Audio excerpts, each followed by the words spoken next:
What's up, everyone? This week we welcome you to episode 19 of the weekly patch notes. I am your host, Kid Kojo.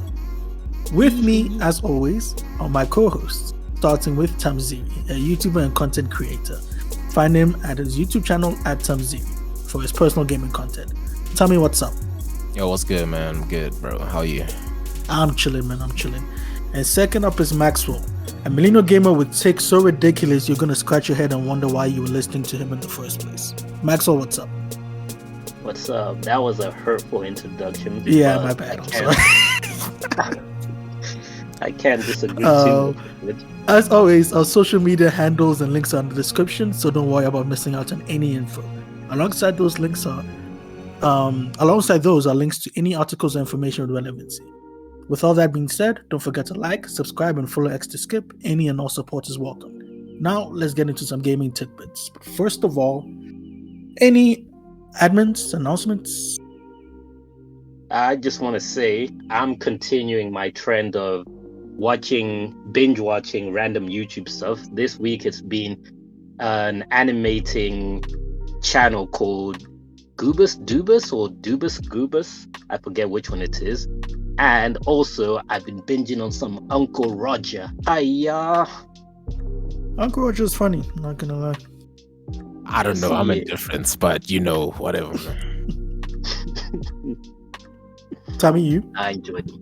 I don't really have much of an update, I guess. I have nothing. All right, and nothing from me either. So, let us get into the gaming news. Maxwell, what's been happening in the gaming world? All right. So, we begin the gaming news talking about that topic that just won't go away. And that is the Activision Blizzard acquisition.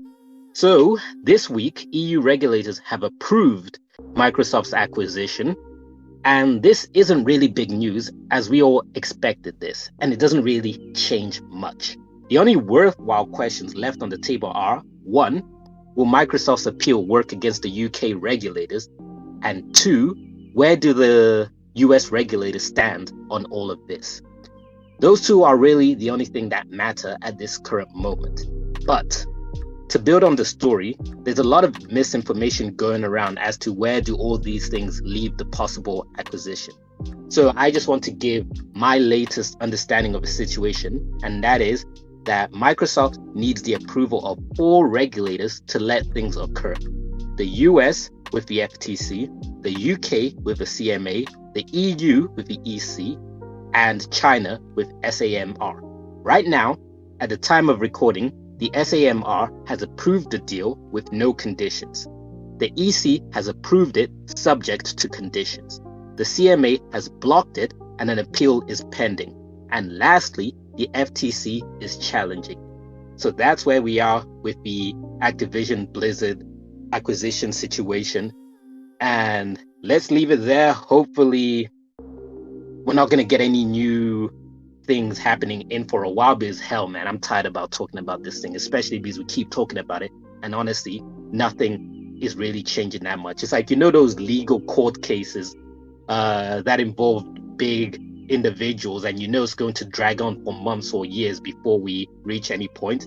This is what that feels like, and that's why I'm like, let's just leave this to the side and get back to it when big moments happen. It reminds me of the Amber Heard Johnny Depp situation, and also reminds me of Donald Trump's current situation, where we'll only be seeing further things on that. What was that, November, December? But that's outside of gaming. Moving along, news has emerged that after years of delays, Blizzard has now just scrapped the PvE plans for Overwatch 2. However, Blizzard is ensuring fans that the mode hasn't been fully abandoned and will come in some shape in the future. So, I'm not an Overwatch player, but if I recall correctly, PvE was one of the new formats Blizzard was pushing hard in marketing and in the trial runs. People really enjoyed PvE, if I'm correct. So, as an Overwatch player, Kojo, or former Overwatch player, whichever you see yourself, can you confirm what I'm saying and also give your input regarding the current situation? First off, Tammy, you are also a former / current / I who was knows? competitive for South African Overwatch for 2 years. Very true. So Oh, tell me, I you did- go first I because did not know that. Woo! Okay, so here's man. Do we want to speak about this now or in the discussion? Because I could pop off. Okay, let me keep it brief. Congest what you want to say. And 100. if there's room to talk about things, we can talk about it in the discussion. I've been disappointed by Blizzard before, with World of Warcraft especially. Okay. Overwatch 2, we waited years. In the same time Overwatch 2, was still in the balance, we received 3 World of Warcraft expansions. I'm just saying.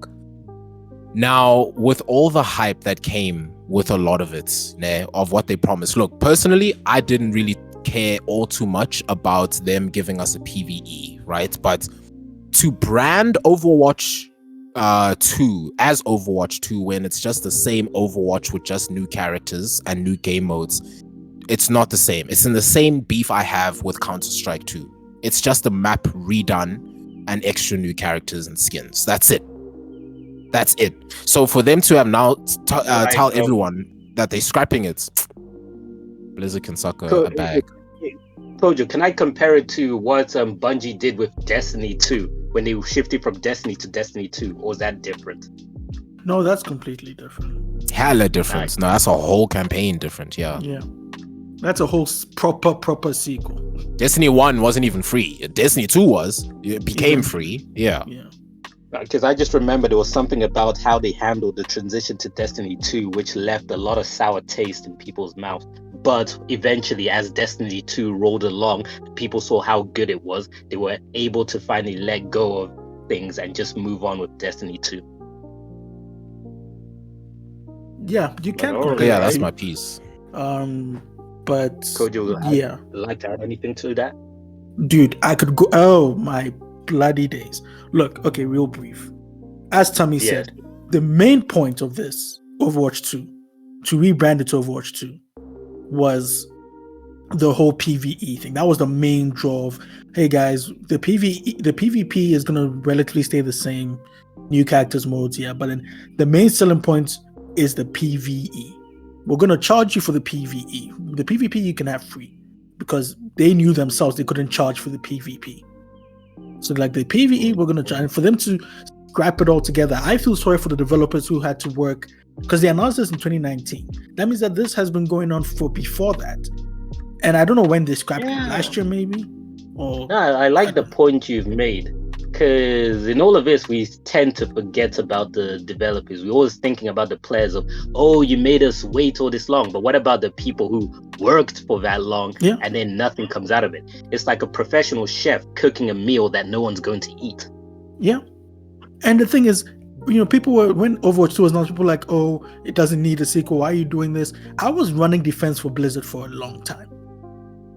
Like I really was. Same thing with Asmongold. I was watching Asmongold. He was also running defense for Blizzard when it came to Overwatch 2. But now that they've done this, I don't know. Bro, I remember, dog, the way you guys love Jeff Kaplan? Dude, when he left, I started to lose faith. Actually. So I'm saying, y'all loved this man, right? Like, y'all praised Overwatch as if it was like something so massive out there. Me, I'll still go play Paladins, but yeah, dude. Overwatch briefly. Overwatch 1 was special to me. First game I ever pre-ordered, it was awesome, special. Overwatch 2 just doesn't feel the same. And now that with this PvE gone, which I was interested in, I don't know if I will ever return to the game properly. But yeah, that's me. All right, thanks for that, guys. So moving the news along, a data miner found cut content and incomplete files in Hogwarts Legacy, and finding that at some point the game was originally going to feature a morality system and house points where you could lose or gain points depending on your actions. As someone who's played the game, Tommy, do you think this cut content is a missed opportunity, or was it better off left untouched? It depends. When they speak of the morality concept, right? Is it in the sense of how? Because I know there was a thing whereby obviously I haven't reached the part where I can use curse spells, but there's a thing that, like, if you use curse spells around your professors in the game, they react really badly to it, you know. So if that's to say that that's cut out of the game, or even more intense morality things are cut out of the game. For example, if you start using curse spells in and around the cities, and, you know, all the NPCs start getting afraid of you, and the game literally starts to paint you as a villain, and morality wise you have to, like, bring yourself back to being a good hero, they definitely need to keep that out the game, 100%. Because the game is supposed to be, well, to me, you know, if it's not a simulator, a game should be something that you can freely explore all of this stuff. I mean, we don't see anyone. So you don't want to have the constraints of morality of, oh, if you're an evil villain, you can't access certain quests, or if you're a goody two-shoes, you can't access darker quests. You like the freedom of accessing whatever you want. Yeah, let me become evil if I want to, you know what I'm saying? All right. And then how do you feel about the house point system? The house point system, I think, would be nice, because that's what we see in the story in any case, right? Yeah, I'm not against it. All right. Well, considering the success of a game, there will most likely be a sequel. So just a question of when, not if.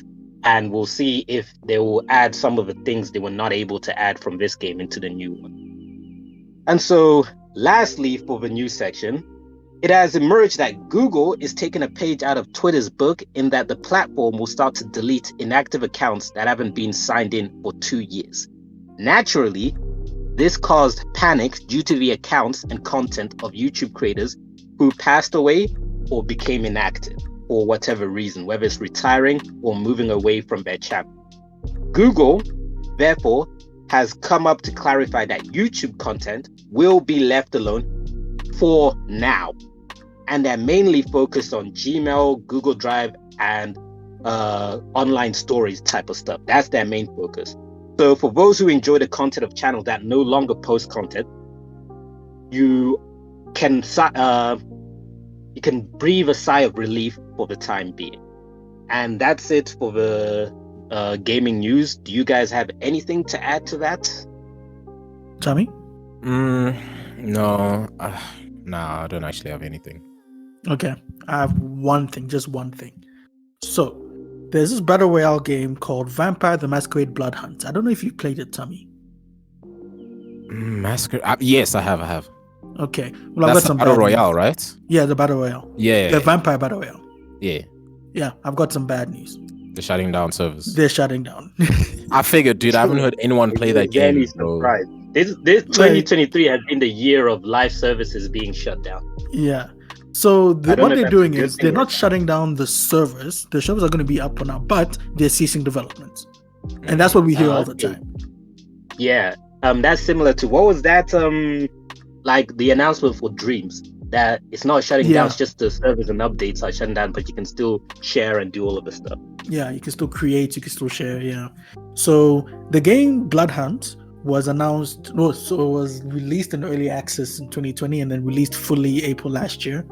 And then it's just had 12 months and it's down now. And I remember they had a bit of a marketing push. They had people like It's Timmy playing it, Shroud playing it, you know, getting the big names to play it, to push it.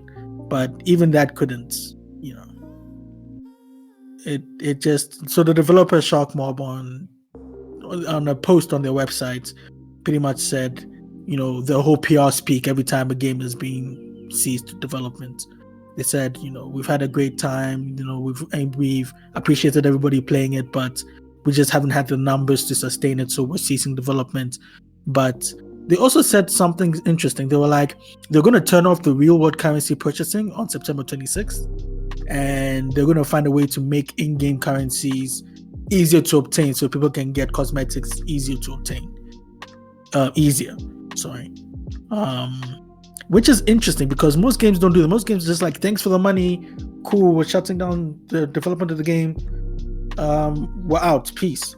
But for them to say, hey, we're going to make things easier, it's the same thing that Marvel's Avengers did. They actually when they said they were shutting down, they gave all the cosmetics away for free, I believe. They were like, I was about to comment about Marvel and be like, see, the unfortunate trade-off of live service is when it doesn't work out, the people who've been spending their money on microtransactions and stuff like that, if the studio decides to let everything be for free, you look like a jackass at the end. Yeah. And and also to add on to that, Apex Legends Mobile, which also shut down, I think this month actually, May 2023, they did not allow refunds for any. So they said, we're not giving you back your money. Thanks for the game. We're out. Peace.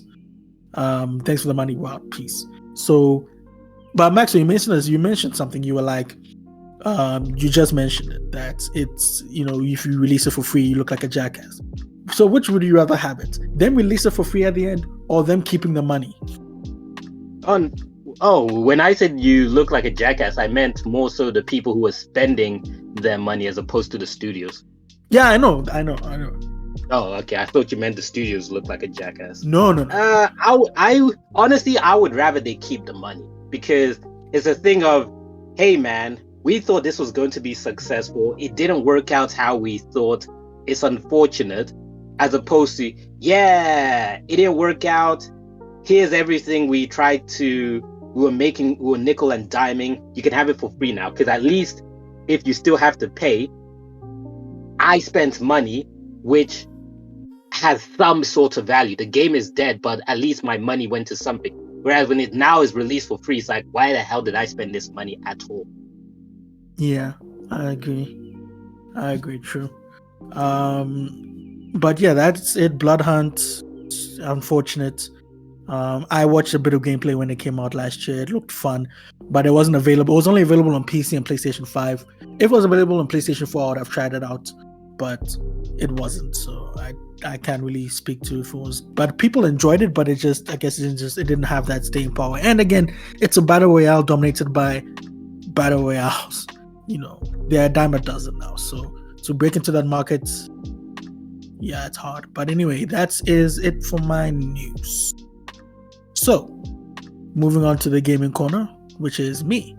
Let's do the weekly releases, which we only have 4 games this week. We have Trackmania, which is making its appearance on PlayStation 5, Xbox Series, PlayStation 4, and Xbox One, released on May 15, 2023. We have Humanity, which is released on PlayStation 5, PlayStation VR 2, PlayStation 4, PlayStation VR, and PC on May 16, 2023. We have a game called Firmament, released on PC and Mac on May 18, 2023. And finally, we have Lego 2K Drive, which was released on PlayStation 5, Xbox Series, PlayStation 4, Xbox One, Switch, and PC, released on May 19, 2023, and looks like another kart racing game. So if you're interested in that, yeah. And that is it for the weekly releases and it for the gaming corner, really. Anybody have any gaming corner related news? Nay. Okay. I have one, but I'm forgetting what it was. It was a beta for something that is open. Oh, Street Fighter. It was Street Fighter. Yeah. Yeah. So yeah, the Street Fighter beta is up and running. I unfortunately cannot play it because it's not available on PlayStation 4 and Xbox One. So yeah, that's not great. But people are enjoying it. I was watching Max. You remember Maximilian, dude? Yes, I do. Yeah, I was watching him play all day today. Pardon? So in the face of fighting game genres. Yeah, pretty much the face. Like he's that guy. And he's very knowledgeable. I've been watching more of his streams, and dude knows like when it comes to fighting game genre, dude knows his stuff. And he was just What's his main game? Because I saw him playing Tekken, and I was not impressed by his skills. I think he just jumps on from fighting game to fighting game because he was playing the Street Fighter 2 beta, and he won pretty much every match I watched, and he played a lot. And I was like, damn, okay. So I think maybe Street Fighter, and he mentioned that MKX was a game he loved. He didn't really like MK11.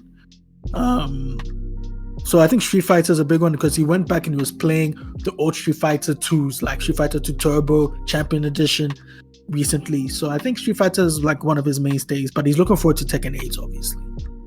A lot of people are. Yeah, because I was just wondering, because I was seeing, because mostly when I watch him play, I'm only gonna watch him for the games which I do follow or understand. Street Fighter was never a game which I really got into, so it's something that missed me, unfortunately.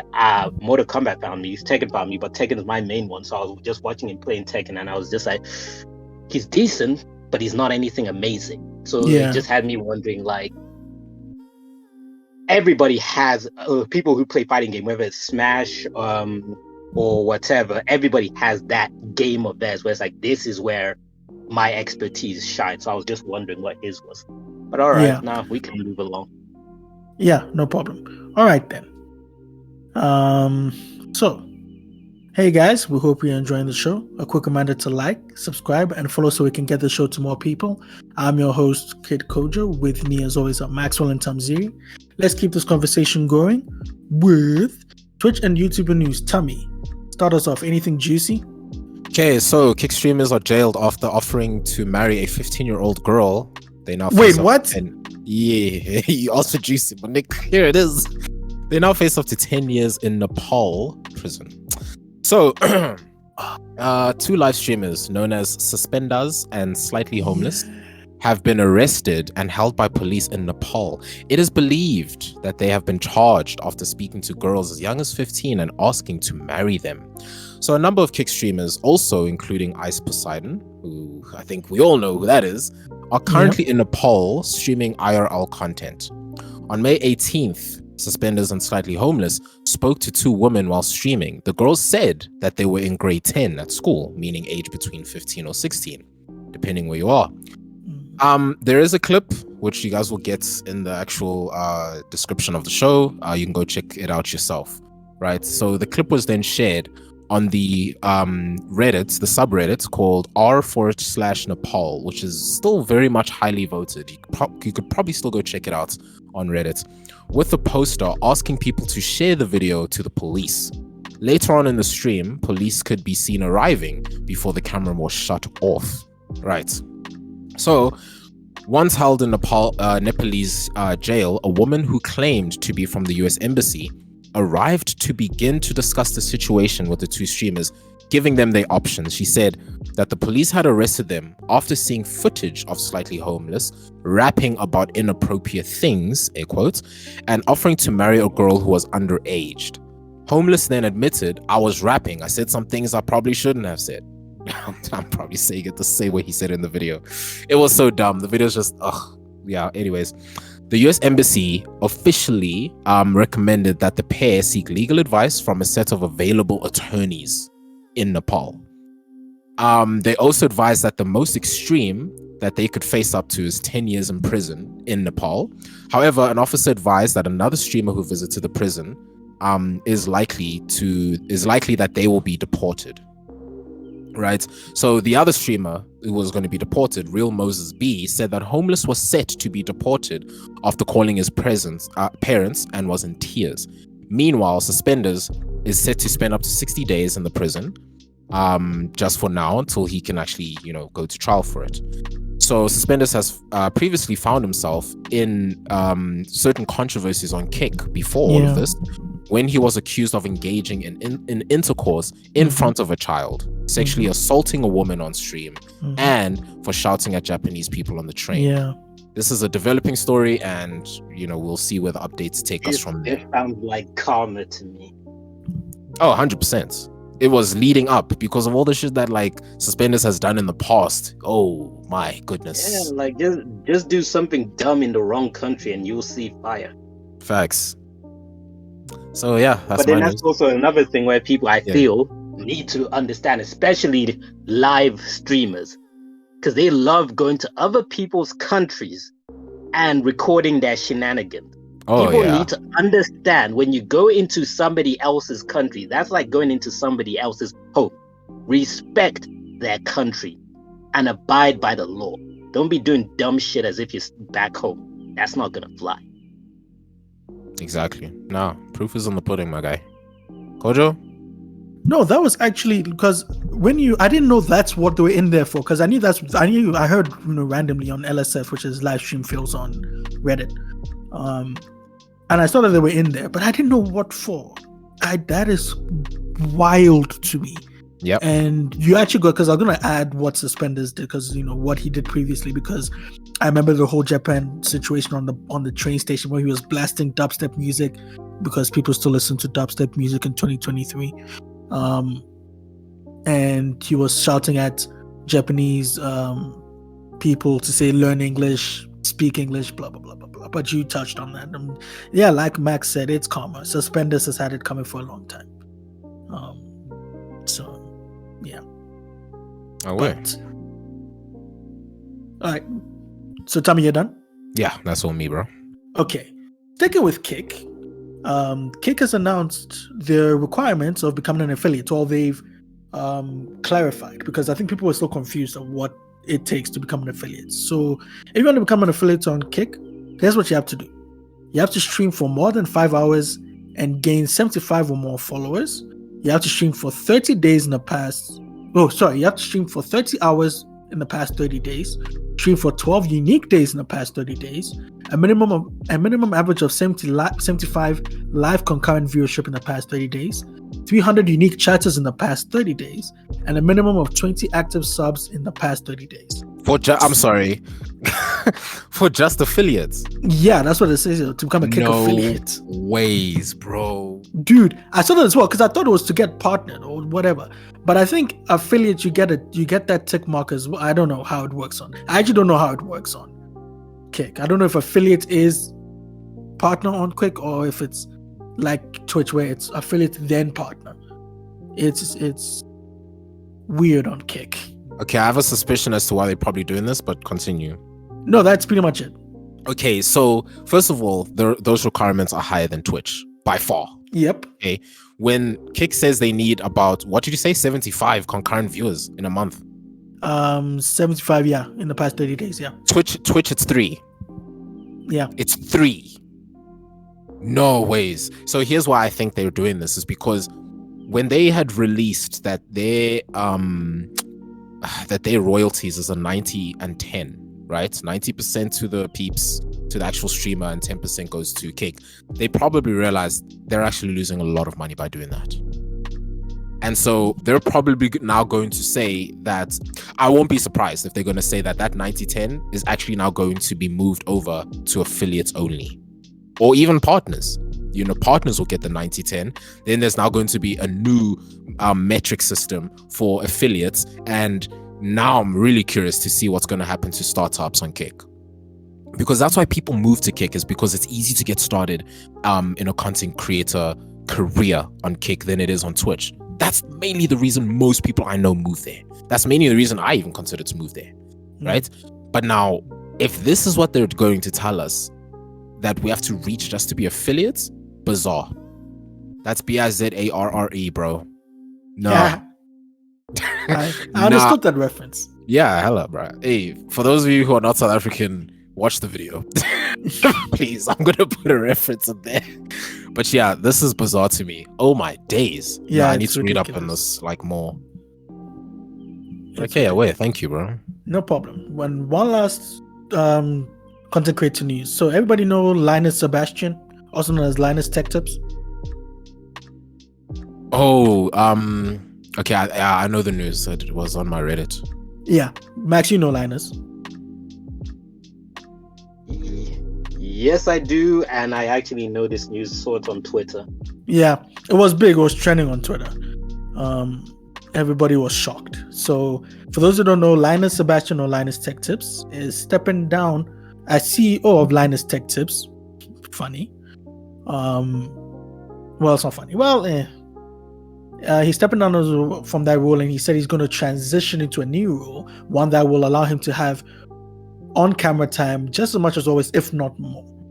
And he announced in a video on May 18th, and he explained that he's had offers to buy the company. He's even had offers as high as 100 million, and he's always said no. He's always said no. He's always pushed back. But starting on July the 1st, his new position will be a chief vision officer, which will be helping with the creative direction while still being on camera as much as possible. So taking over as CEO is a man called Terran Tong, who was Linus's former boss when he worked under NCIX. And that is pretty much the news. So it is a bit of a shocking moment. But Linus has spoken candidly before about, in previous years, about, him stepping down or him quitting the company, things like that, like him, slowing down. But this is a big one. But he's still going to be around. He's not leaving the company. He's not abandoning Linus Tech Tips or Linus, Linus Media Group. He's still there. But yeah, that is it for my content creator news. Maxwell, anything? No, I rarely ever have anything to add. All right then. Moving on to esports. Tommy, anything esports? Yeah, Apex Legends team with a transgender player is disqualified from $100,000 tournament. What? Her Galaxy, which is a team, was hosting the $100,000 Apex Legends Open Women's tournament on Saturday, May 20th, with qualifiers having taken place and teams already qualified for the tournament. After qualifying for the upper hand brackets, Team Vex were looking forward to attempting to make a good run through the Open, but less than 48 hours before matches started, they were told they could no longer compete due to the identification of one of their players, Gab. So taken to social media to explain the story and seek resolution, Gab's teammate, Roxine, directly addressed Apex, EA, and her Galaxy, describing what had happened. She said, and I quote, Team Vex was eliminated from her Galaxy 100K Apex Legends Open Women's Tournament less than 48 hours before the upper brackets, which we qualified for because our teammate is transgender, with the following pronouns she, they, she explained. She went on to say, we all passed verification upon presenting ID. We played in both rounds of prequels and have been participating in all of her Galaxy scrims and tournaments, right? So then she continued to say, a known transphobic member of the Apex community reached out to the admins to spread rumors and false statements about my teammate's identity post verification. This person has always had a hateful nature towards everybody around them, and 95% of the bracket participants can agree and attest to this. What they did was very characteristic of prejudice and discrimination. Every single organization has been so welcoming towards my teammate, highlighting her moments and encouraging greatness, just for us to fall victim to a decision entirely based on transphobia or hateful intent from a bigot. So, yeah, sorry, let me just finish off. So she ended off saying, Gab, my teammate, has never had the privilege to come out to their immediate family due to poor living situation, and therefore is not able to make legal changes to their government identity. This was discussed and verified with her Galaxy admins, yet did not affect the eligibility whatsoever upon the initial verification process. So what is it to say that changed them to this? Now, they don't really speculate on the rest of the thing, and you guys can go read on. It's a pretty long one, but in the gist of it, what I'm seeing here, right? The problem is we already know Apex itself, has LGBTQ plus characters. Okay, the likes of Loba, Valkyrie. Yeah, I don't know who else is LGBT. Catalyst is trans. Okay, there you go. Catalyst is trans, and then I'm not sure, is Caustic something? No, not Caustic. Gibraltar. Gibraltar is also part of the LGBTQ. So it's interesting to me that even post verification of doing this, right? Then they decide that all of a sudden, it's suddenly not okay. So that being said, right? Like the reason why I'm saying you guys can go read up on more of it is because currently as it stands, they're still reaching out to her Galaxy just for more comment, because obviously now we get the gist of it. They're fighting because of there's LGBTQ in the game and there's LGBTQ in the actual tournament. Why all of a sudden is this a problem? Which cool, we do understand. But now the thing that I'm trying to see here is, right, at the end of the day, businesses will do whatever it takes for them to protect themselves. right? Because, and it's crazy to me how one person can come through, but the problem is when it comes to all the phobes, whether it be transphobes, homophobes, or whatever phobes, all it takes is for a rally of them together, and then it's going to bring out the problematic ones within the company itself, who at first, right, were just hiding behind the shadow of everyone who's an ally. And then when a sub party starts to step through, you get those like a few in the company be like, yeah, you know what, they're actually right, like this is going to be a problem for us. Oh my gosh, oh, we're gonna get hatred from all the, what's the one that's not a good wing, left or right? Who are the ones that don't believe? Right wing. Yeah. So they were like, oh, we don't want right-wing activists, guys, so we should probably just scrap this whole thing, like let's just protect ourselves. Wait. Can I just Whatever. quickly jump in there to put in a balance? Yeah. I think it's problematic to say which is the bad wing. Let's just say which is liberal and conservative. Okay, fair. Yeah, that's a good idea. You see, no, but that's my exact example. We're even afraid to call them out. Do you see what I'm saying?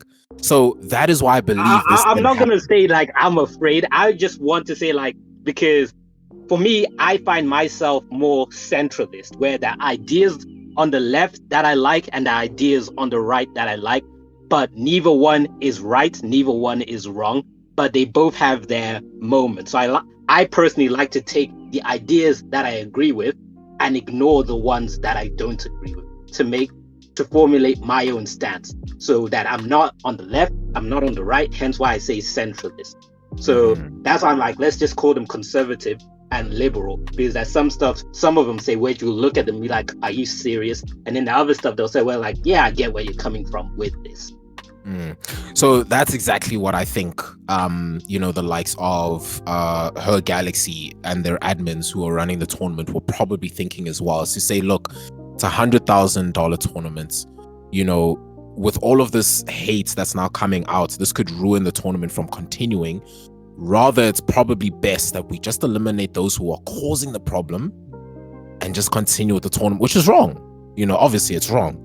But it's crazy to me how that always seems to just be the case. It's like, okay, let's just agree to disagree and then just get rid of the root problem. Yes, they're gonna feel bad, but at the end of the day, their pockets are gonna feel good. So it's you're basically saying that you have an issue with a vocal minority being able to sway things. 100%. It annoys. Well, look, if they are swaying things for the wrong reasons, then I have a problem. Hey man, when they're a vocal minority, typically it is for the wrong reasons. Exactly. You see, exactly. So that's what I'm saying. It's just like stuff like this always grinds me, because it's just, especially because it's Apex, and Apex is known to have LGBTQ characters. So I just don't understand what the beef is here. But you know what? Haters gonna hate. And that's my esports news. All right, thank you for that. That was actually very interesting news. I didn't know about that. That is very interesting.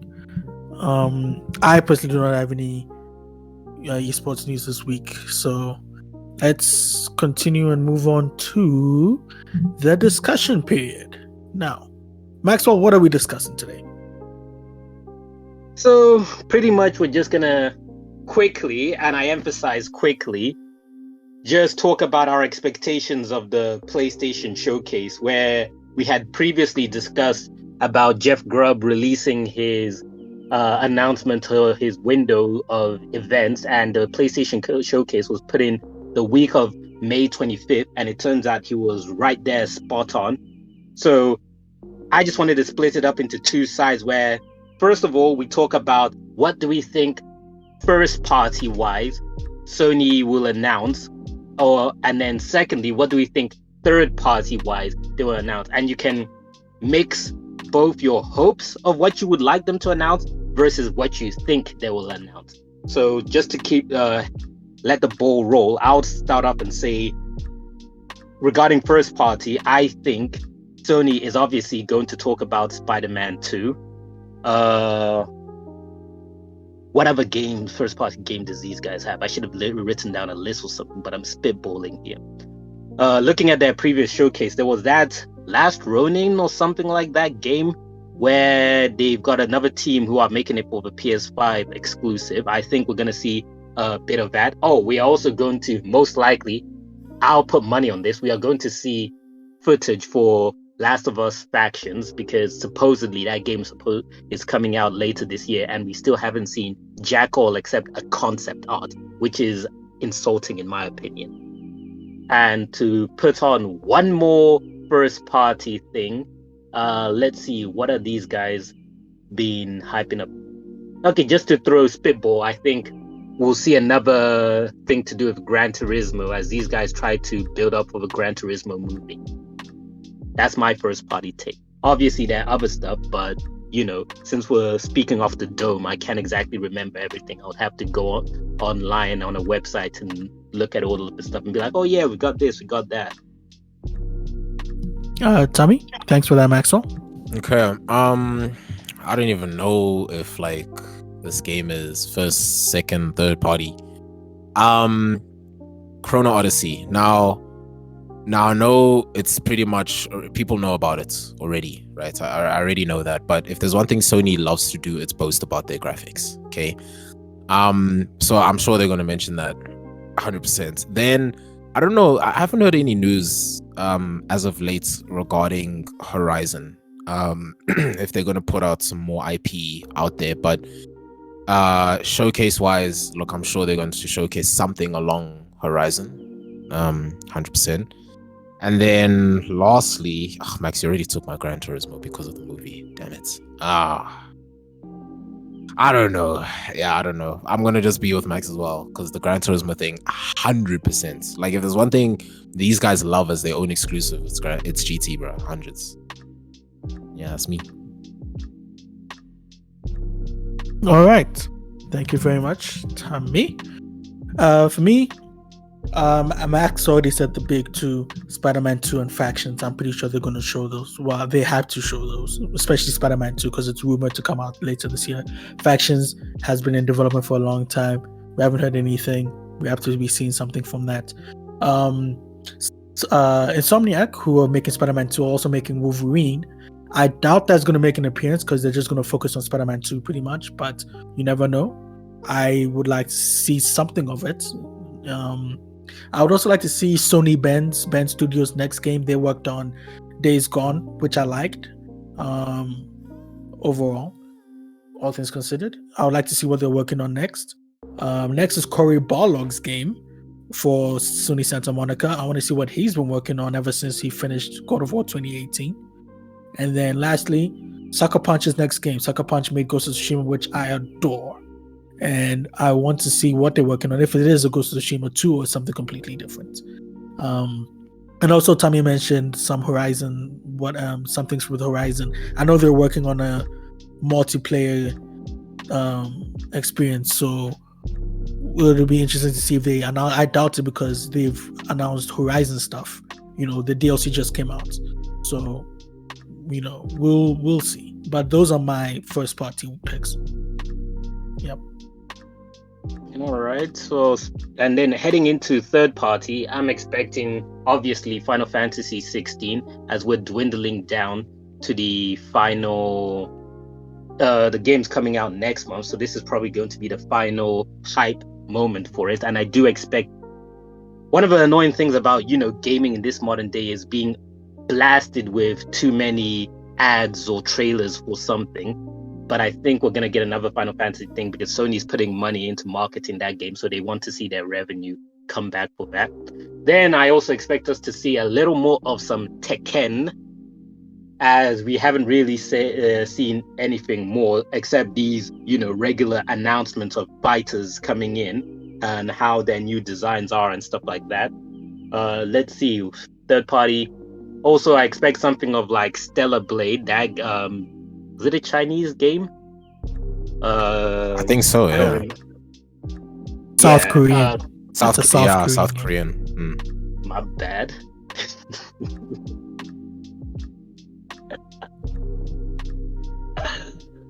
Let's see, what other third party is there that could be there? Yeah, that's all I can think of off the top of my head. Again, there are obviously more things which we're forgetting, but Sony has been quiet for so long that it's no surprise that we're forgetting some of the things they've got lined up. But hopefully, also, I'm hoping we're going to hear of some things we never even knew were going on. No, I agree.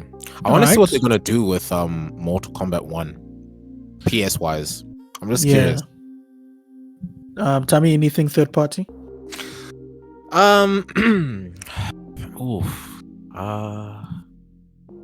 don't know, the Bayonetta game, but I mean, I don't think. Nah. Bayonetta is Nintendo only. What? Yeah. Has it always been? After Bayonetta 1. Oh, okay. Well, fuck me. No, Nintendo purchased the rights from, I believe, Sega to make it an platform exclusive. Okay, well, just on my face and call me a Cinnabon. I don't know. So is that it? Yeah, I don't know. I don't know. Yeah. When it comes to third party, as Max said, anything is anybody's guess. Yeah, like literally, like what? I mean, a new Saints Row or GTA 6? Hell nah. You know, I don't know. Nah, anything is. I will say this though. They announced a game called Pragmata years ago, which we've heard nothing about. I forgot about that game. Is probably in publishing hell, and that's a Capcom game. Yeah, it's in development hell, most likely. Not most likely, yeah, it probably is. We literally saw a cryptic trailer with a man in a spacesuit and a little girl. It showed nothing, but I was like, interesting. Maybe we'll see something of Death Stranding too. Yeah, Death Stranding 2 definitely will see more, because we saw the announcement trailer at the Game Awards 2022. We'll definitely see more. I and Maximilian Dude, I'm gonna also say Final Fantasy VII Rebirth.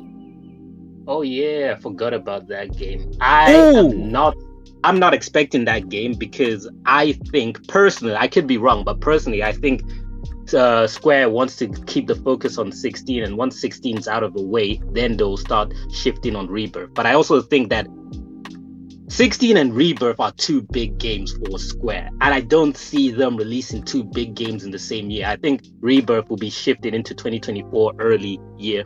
That's my expectation. Okay, actually, Shadow of the Erdtree. If they don't showcase that, I'm going to be distraught, actually. I'm going to be confused. They're not going to show. No, but why not? You're not going to hear anything from that DLC for a long time. What do you mean for a long time? I also agree. Dude, they had literally said that it's likely to come out December 7th. Who said? Huh? Who said? Man, that aggressive. Who said? That was a little aggressive. My bad. I don't know. I'm reading it on Google. Nah, dude. Because literally they announced it with a picture. It's good enough. Maybe they're gonna surprise us and show us a little, I don't know, like a tarnished walking through like a straw. You know what I do expect to see? Some type of remake appearing or being announced, or remake or reboot, because we're in the end period of remakes and reboots coming in. So some remake or reboot that everybody has been wanting for. Oh yeah, I forgot. What's that? Silent Hill. We'll probably see something regarding that, or Metal Gear Solid. I know. I'll put money on it that I know there'll be some type of reboot or remake to get people hyped. Where it's just like, for those who are not fans or who missed that game, will be like, okay, whatever. But for the people who have been wanting that game, they're gonna be like, it's a win. Sony won. I agree. Yeah, I actually agree. Yeah, because I know Kojo hates remake/reboots, but what I disagree. That's a strong. I disagree with Kojo on the stance of them, but what I will agree with Kojo regarding them is they are an easy ticket to getting fans excited without any effort. Yeah, I don't hate, for the record. I just think newer ideas is like resting on your laurels is a little, like do something new. But anyway, you mentioned remake, and that actually reminded me. I forgot to mention this in my first party place. Blue Point Studios, who remade Demon's Souls, and they remade a bunch of stuff for Sony. They are currently working on a AAA game. We don't know whether it's another remake or it's a whole new IP. I hope it's a whole new IP. So I'm interested to see what Blue Point is working on. Yeah, and when it comes to third-party games, Stellar Blade, that what Max said about Stellar Blade definitely going to be there. And yeah, I think that's pretty much it for me. It's going to be an interesting showcase. It's May 24th, so it's going to be interesting to see. I'll be there watching, hopefully willing. I'll be there watching. Yeah. Anything else? I bet. Okay. Nah, after last week's discussion on Mr. Beast, I'm done. Max? Nah, I got nothing else to add to that. Let's just see what does pop up, and then we can discuss whether it was an exciting showcase or if it was an okay showcase or if it was disappointing. I'm expecting it to be somewhere between okay and exciting. I don't expect it to be disappointing because we literally don't know what Sony has been doing, so they have so much room to wow us, unlike Microsoft, who have been disappointing us and they need to kick it out of the park come June. Okay, that's true. But yeah, we will be reporting next week. Next week's episode, we will be talking about the showcase, so stick around for that one.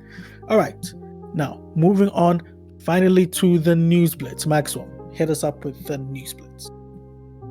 All right, let's take care of that then.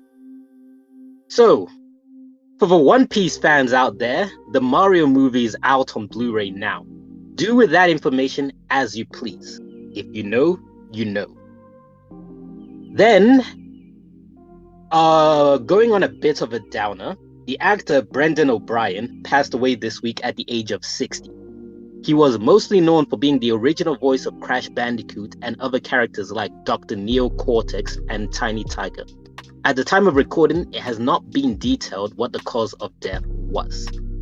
Then lastly, leaks about Mortal Kombat 1's DLC combat pack has been floating around for a while, but the rumors may have been confirmed this week from an Amazon Italy retail listing.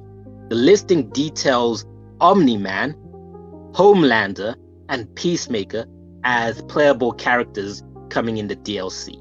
If you're excited to kill people as Omni-Man, look forward to that. And let's hope this rumor is correct, because I don't care about Homelander, I don't care about Peacemaker, but I would like to see NetherRealm's version of Omni-Man. And that's it for the News Blitz. All right.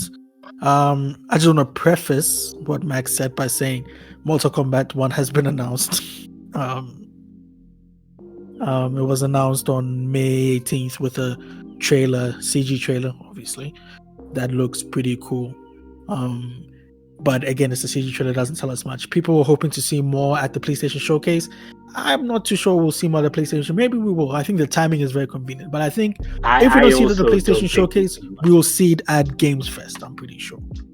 Yeah, I agree with you. I don't see it popping up on the PlayStation Showcase. We'll see it more later on. And I'll give this to NetherRealm. Even though it's a CG trailer, when they put in their trailers, the trailers actually look very close to the gameplay footage. So that's well on them. Of course, these are fighting games, so they don't require to have as many resources to run things in the background and stuff like that, so the actual graphics can be closer to the CG graphics. But it is looking good.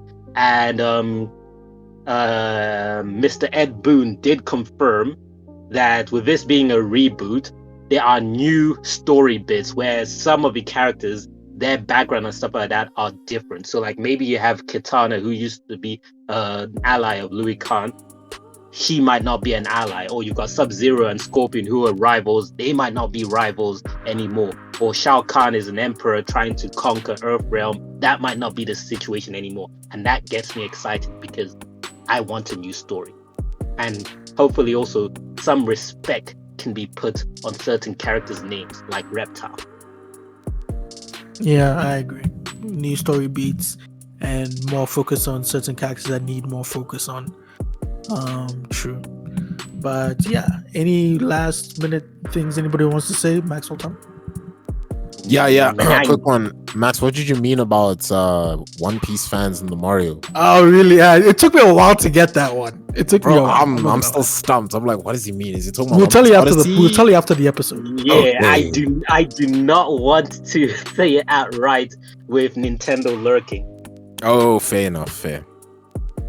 All right, Max. Nah, 9. Okay. Well, ladies and gentlemen, that is it for the show.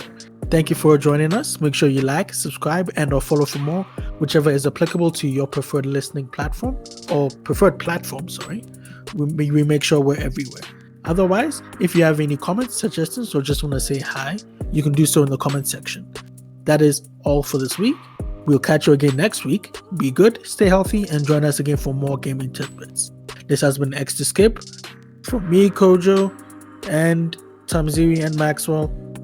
We'll see you all again next week. Peace. Out.